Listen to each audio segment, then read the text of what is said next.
What if the brightest light came from the darkest suffering?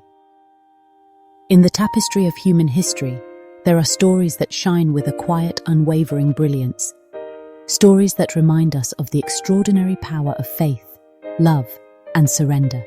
Among these is the life of Blessed Chiara Badano, a young Italian girl whose journey through pain became a beacon of hope for countless souls. Chiara Badano was born in 1971 in a small village nestled in the hills of northern Italy. She was the cherished only daughter of Ruggiero and Maria Teresa, who had long prayed for a child. From her earliest days, Chiara was filled with an infectious joy. She loved sports, music, and spending time outdoors with her friends. Her laughter was bright, her dreams simple, and her heart open to the world. Yet, what set Chiara apart was not just her vivacious spirit, but her deep and earnest faith.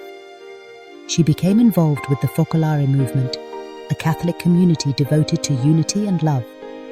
Here, she learned to live each day with generosity, to see every encounter as an opportunity to serve, and to offer even the smallest sacrifices to God.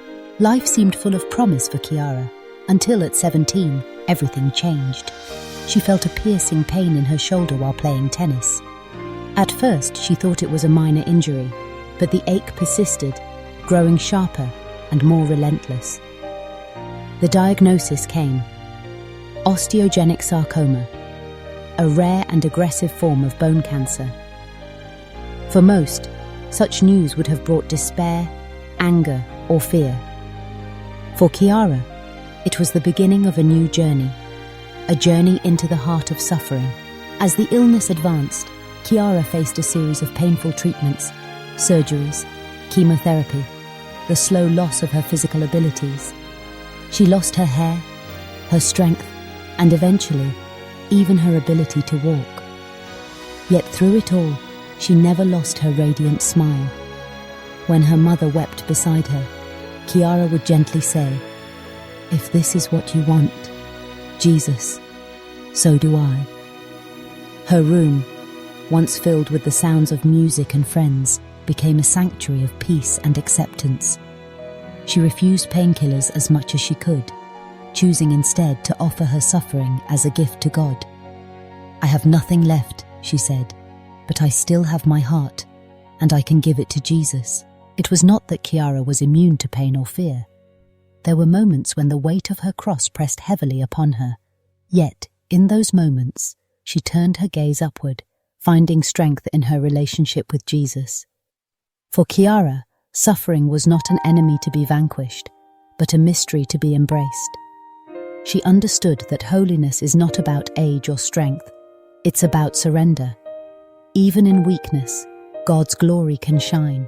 Chiara's hospital room became a place of unexpected light.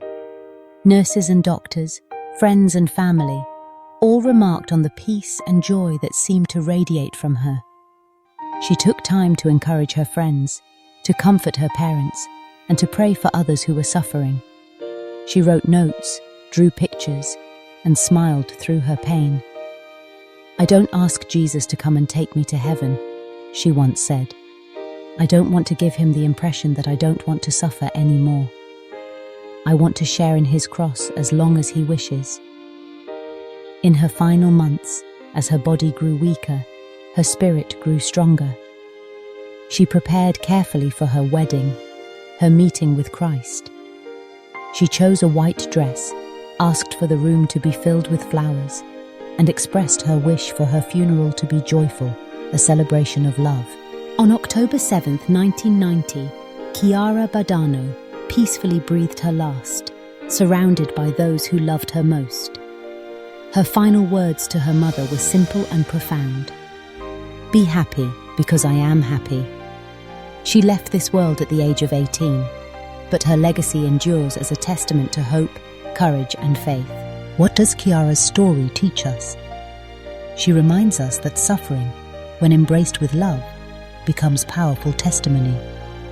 In a world that often seeks to avoid pain at all costs, Chiara shows us another way, the way of surrender, the way of trust. She did not become holy because she accomplished great feats, or lived to old age, but because she allowed her weakness to become a place where God's love could shine. Her life echoes the words of St. Paul, "For when I am weak, then I am strong."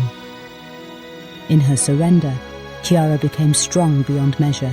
Today, Chiara Badano is recognized as blessed by the Catholic Church, honored not just for her suffering, but for the light she brought into the darkness. Her example continues to inspire young people, families, and all who struggle with pain or uncertainty.